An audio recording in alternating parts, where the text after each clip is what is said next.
어제 민주당은 당선인 워크숍에서 검사 장관 탄핵 권한을 적극 활용하기로 했다, 이런 결의문을 낭독했습니다. 그러면서 22대 국회 초강경 노선을 사실상 예고한 건데, 다음 주 국회 본회의에서는요 최상병 특검법 재표결 예정인데, 국민의힘 의원들을 설득하기 위해서 친전을 돌린 야당 의원입니다. 박주민 더불어민주당 의원입니다. 안녕하세요. 네, 안녕하십니까. 총선 끝나고 첫 출연이죠 아마?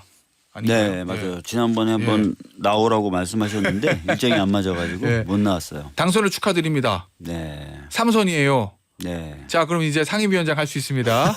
네, 그 얘기는 이따가 좀 해볼게요. 법사위원장 어떻게 될 건지. 웃음으로 대답하시는데. 예, 일단 이거부터 얘기 좀 해보죠. 가장 지금 핫 이슈 요 해병대원 특검법. 네. 요 재표결 앞두고 국민의힘 의원들을 민주당에서 설득하고 있잖아요. 박주민 의원이 편지를 보냈습니다. 전원에게. 어때요? 화답이 좀 있었습니까? 이제 개별적으로 만나고도 있거든요. 오늘도 사실 만날 약속이 되어 있습니다. 아, 그래요? 네. 만나서 한번 여쭤보죠. 읽어보셨는지 어땠는지. 네. 어찌 좀 국민의힘 의원들이 좀 설득이 될 것 같습니까? 민주당 입장에서. 일단 3명은 찬성하겠다고 했고, 뭐 앞서 전주의 비대위원 얘기 들어보니까 당론으로 결정할 수 있는데, 그래도 당론 따르고 안 따르고는 의원 개인의 자유 아니냐, 요 얘기거든요. 그러면은 물리적으로는 이탈표가 더 나올 수 있다는 건데 어때요? 어떻게 보고 있어요? 박주민 의원 보기에는 본인의 편지가 효과적으로 있을 것 같습니까? 실제로 어떻게 될지는 참 예측하기가 어려운 부분인데요. 예. 그러나 이미 이제 국민의힘 내부에서 최대 이탈표가 10표 가량 나올 거다라는 이야기들이 나오고 있잖아요. 김용 지금. 의원의 주장입니다. 그렇죠. 김웅 의원이 뭐 아무 근거 없이 10명일 거다라고 얘기하진 않았겠죠. 주변에 아마 관련된 이야기들을 네. 나눠보고 분위기를 좀 살펴봤더니 10명 정도는 나올 것 같다는 생각이 들어서 아마 10명이라는 숫자를 입에 담았을 겁니다. 네. 실제로 저도 지금 만나본 의원 중에는 심각하게 고민하고 있다라는 반응을 보인 분들이 계세요. 아, 그래요? 국민의힘 의원 중에서? 맞습니다. 실명은 공개할 수 없으시죠? 당연히 할 수 없죠. 예. 그렇기 때문에 고민하고 있는 의원들이 분명히 있고 그분들을 이제 민주당이 또 어떻게 설득하느냐, 여기에 달린 문제 아닌가 이렇게 보고 있습니다. 예. 그렇습니까? 네. 알겠습니다. 추경호 원내대표도 국민의힘 의원들에게 편지를 돌려가지고 당론에 반대해 줄 거를 이렇게 네. 요청한다고 하고 있는데, 이 박주민 의원 편지에 보니까 최상병 어머니의 편지도 내용을 첨부했다고 이렇게 보도가 되어 있더라고요. 정확히는 이제 최상병의 어머님의 편지가 아니라요. 네. 그 당시에 어머니가 의원들에게 남긴 부탁의 말.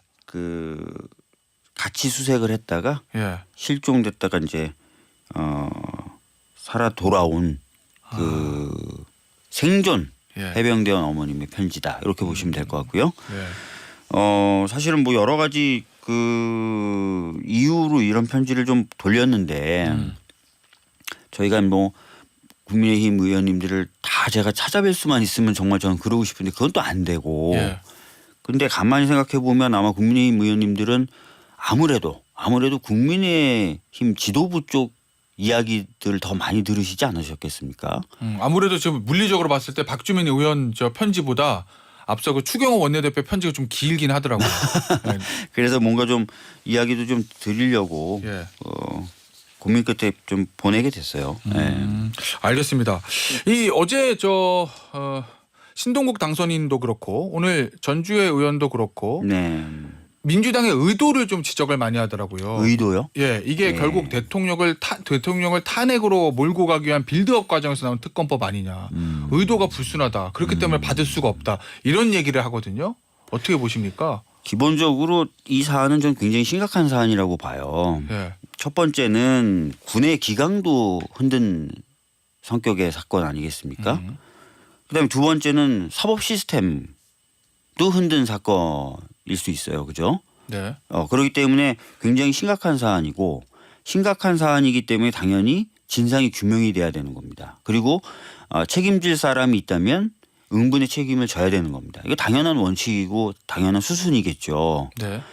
이것이 제대로 좀 잘 진행되지 않고 있고 지연되다 보니까 저희들이 특검법을 발의한 거고 그런 것이지, 탄핵이라는 것을 아예 목적으로 박아놓고 그걸 하기 위해서 뭔가 수순을 밟아갔다, 이렇게 저는 생각하지 않습니다. 그러니까 국민의힘 오히려 의원들 얘기는 겉으로는 안 그렇지만 속내는 그런 건 아니냐 정치적 의도 뭐 그거 얘기하는 것 같아요. 오히려 우리 민주당에서도 많이 얘기하고 또 시민사회에서도 많이 얘기하는 게 처음에 이 문제가 터졌을 때 순리대로 처리가 됐다면 예. 그리고 어느 정도 처음에 이제 문제가 됐을 때 순리대로 처리됐으면 특검 이야기까지 안 나올 것이고 민주당이 뭐 특검을 발의하든 특검 할아버지를 발의하더라도 국민들이 이렇게 호응하지 않았을 거예요. 근데 아시는 것처럼 관련자를 갑자기 네. 호주 대사로 임명해서 내보내려고 한다든지 관련자를 갑자기 공천을 준다든지 관련자들에 관련된 인사 이동이 있다든지 계속해서 뭔가 덮으려고 하는 시도들이 나오면서 오히려 특검에 에너지를 부어 넣어줬죠. 예. 그렇기 때문에 이거를 자꾸 이렇게 바꿔서 생각하지 마시고 예. 흐름대로 좀 봐주셨으면 좋겠어요. 의원님 예. 일단 현실적으로 의원님 보시기에도 17표가 나와야 재표결 통과되잖아요. 그건 쉽지 않다고 보시긴 하죠.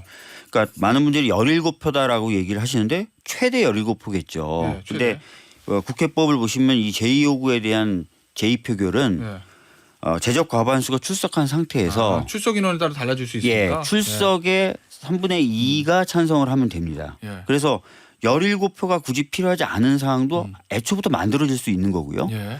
그다음에 두 번째는 이 표결 방식이 무기명이에요. 그러니까 어떻게 될지도 모른다. 어떻게 될지 모르는 거니까 알겠습니다. 본인의 양심만 있으면 예. 무기명으로 표결하기 때문에 굉장히 자유로운 상태에서 표결할 수가 있어요. 알겠습니다. 자, 예. 민주당 입장에서 보면 이거 지금 이번에 다음 주 화요일 날 통과시키기가 제일 베스트일 거예요. 네. 근데 만약에 부결이 되면 22대 가서 이것도 발의하실 거죠.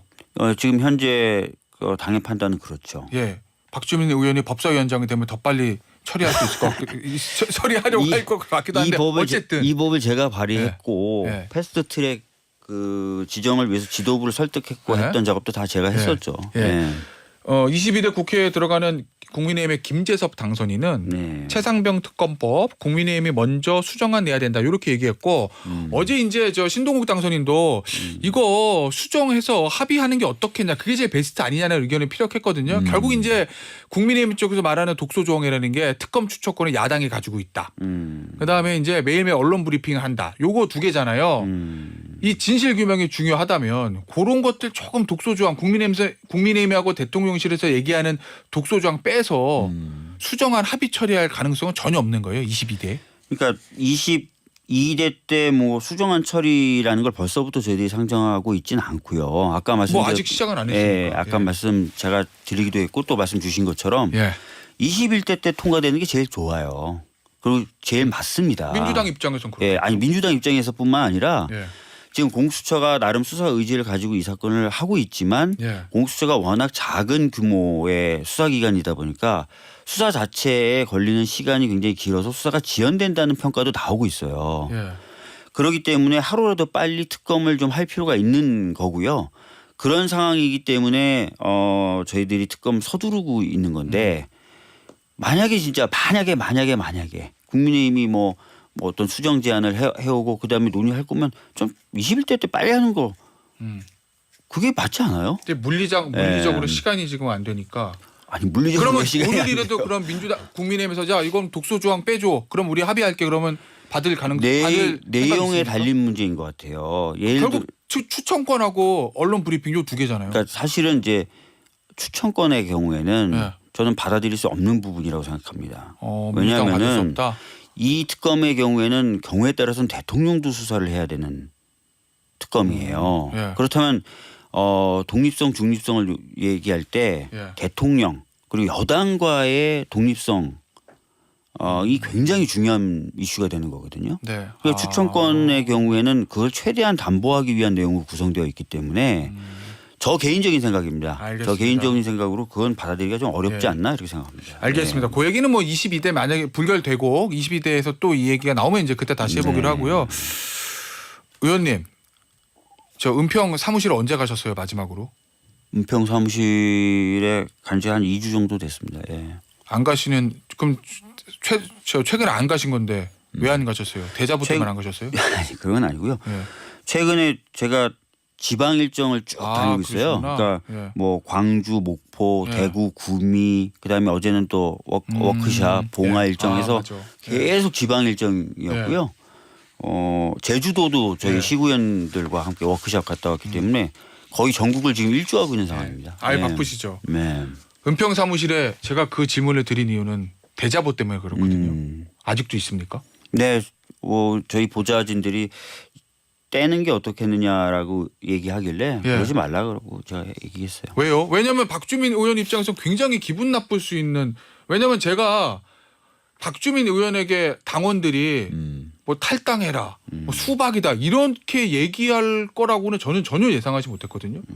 박주민 의원도 친명인데 굳이 얘기하자면 왜 그런 저 당원들이 뭐 수박이다, 당신 당 나가서 얘기해라 왜 그런다고 보세요? 뭐 아무래도 뭐 당원분들께서는 이제 국회의장 선거 과정에서 예.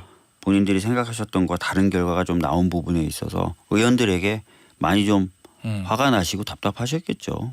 그런데 그걸 왜 떼지 말라고 하셨어요? 당원들이 의사표시인데 그럼 그 의사가 맞다고 생각하시는 겁니까? 그렇든 그렇지 않든 당원분들은 당연히 이제 당의 주인으로서 예. 당에 소속돼 있는 의원들에게 의사표시를 하실 수 있고 음흠. 그 의사표현의 방법은 다양하게 보장이 돼야 되고요. 예. 그다음에 그런 의사의 내용도 존중이 될 필요가 있습니다. 그래서 뭐 문자를 보내시는 분들도 계시고 예.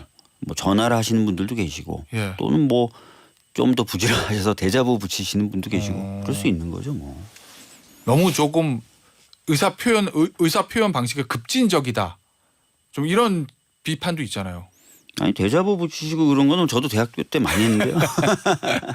예, 알겠습니다. 자, 지금 저 당원 권한을 강화한다고 얘기하잖아요. 네. 당원 주권국이라는 조직도 신설한다고 하고 네. 그 방향이 맞다고 보십니까? 아니면 조금 너무 앞서 나가는 거 아니냐라는 생각을 가지고 계세요? 저는 사실은 다른 어떤 사람보다 당원권을 강화해야 된다는 주장을 일찍 빨리 했던 예. 사람이에요. 제가 처음에 최고위원 나갔을 때부터 예, 당원대 대의원의 그 표의 가치를 조정해야 된다고 주장을 했어요. 예, 한 6년 전쯤 되죠. 그때는 많은 분들이 그게 무슨 얘기지라고 생각을 하셨던 상황임에도 불구하고 그 의미를 잘 이해를 못 하셨던 상황임에도 불구하고 제가 보기에는 당원의 모임이고 네. 당원이 더 단결하면 단결할수록 당이 더 강해지고 하는 건데 보니까 여러 가지 제도적으로 미비한 부분들이 있어서 그런 것들을 갖춰나가야 된다고 주장을 해왔고 그래서 네. 전당원 투표가 가능하도록 하는 시스템도 제가 최고위원이 돼서 만들었거든요. 당원 교육 시스템도 일부 만들었고요. 시간이 좀 더 있었으면 좀 더 만들었을 텐데.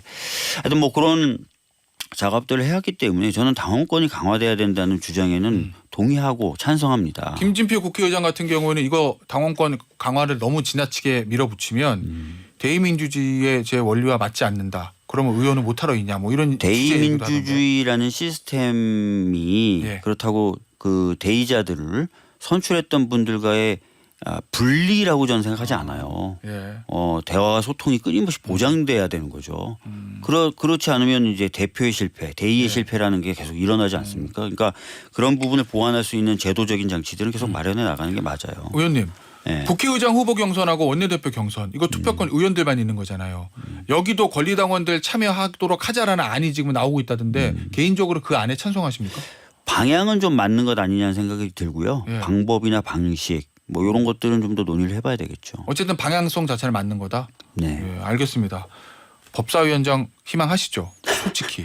법사위원장 시켜주면 잘할 것 같다는 얘기를 굉장히 제가 많이 했고 삼선의 법조인 출신이니까 유력 후보잖아요. 거기다 법사위 간사도 했었고 예. 법사위원장 직무 대리도 했었고 예. 또 당원분들이 많이 얘기하는 검찰개혁 1차 개혁 2차 개혁 사실은 제가 총대를 맸었죠. 물론 제가 하고 싶은 만큼 마지막 최종적으로 등 중이냐 뭐 이런 거에 관련된 제 주장이 다 안 받아들여지면서 아니 무산이 돼서 저도 그 당시 안타깝게 생각을 하지만 하고 싶고 시키면 잘할 수는 있다. 시키면 잘할 수 있어요. 자 그런데 시켜주느냐 아니냐인데 그건 예. 지도부가 여러 가지 이제 고민해서 판단합니다. 그러니까 국민의힘의 경우에는 지원자가 많거나 그러면은 간혹 투표에 붙이는 경우가 있는데 예. 민주당의 경우 저희 민주당의 경우에는 지도부의 고유 권한이에요. 자 보니까 지금 정청래 의원 얘기도 나오고 더 나아가서 추미애 당선인 얘기도 나오거든요. 네. 사실 추미애 당선인은 법사위원장 할 선수는 아닌데 최다선이고 이제 법무부 장관도 지냈기 때문에 그 얘기도 나옵니다. 어떻습니까? 뭐 추미애 당선인으로 갈 가능성 높다고 보십니까? 여러 가지 국민에서 지도부가 판단할 것 같아요. 개인적으로는 어떻게 전망하세요? 본인은 하고 싶다? 그걸 제가 전망을 하는 게 무슨 의미가 있겠습니까? 본인은 하고 싶으신 거죠? 안 시켜주면 잘한다는 말은 한 100번쯤 했어요. 알겠습니다. 저 정호성 전 비서관이라요. 네. 지금 윤석열 대통령이 청와대 참모로 임명했습니다. 그 인사는 어떻게 보고 계십니까? 참 이해가 안 되는데 네. 이분의 경우도 사실은 국정농단에 관여돼 있었다라는 실형을 살고 나왔죠. 그렇죠. 그런 판단도 받았고 심지어는 수사를 누가 했죠? 윤석열 네, 당시에 팀장. 이게 좀 이상해요. 왜 본인이 수사한 사람들 이렇게 자꾸 기용하는지 수사를 하다 보니까 이 사람들이 어떤 특장점을 갖고 있다는 걸 알게 된 건가요? 왜 그랬다고 보세요, 그러면? 모르겠습니다. 뭐 한간의 소문에는 예. 뭔가 탄핵에 대한 대비 뭐 이런 게 필요한 거 아니냐 뭐 이런 예? 얘기들도 돌긴 돌던데 아, 그건 일단 저 박주민 의원이 들은 소문입니다. 이제 소문. 뇌피셜이에요. 소문. 그러니까 제 생각도 아니고 예. 그런 얘기들 하는 분들이 계시더라고요. 예. 그런데 네. 본인은 왜 그랬다고 보세요? 글쎄요, 뭐 그 윤석열 대통령의 마음을 제가 뭐 들어가서 본 것도 아니니까요. 네. 알겠습니다. 오늘 인터뷰는요 여기서 마무리하도록 하겠습니다. 지금까지 박주민 더불어민주당 의원이었습니다. 감사합니다. 네, 감사합니다.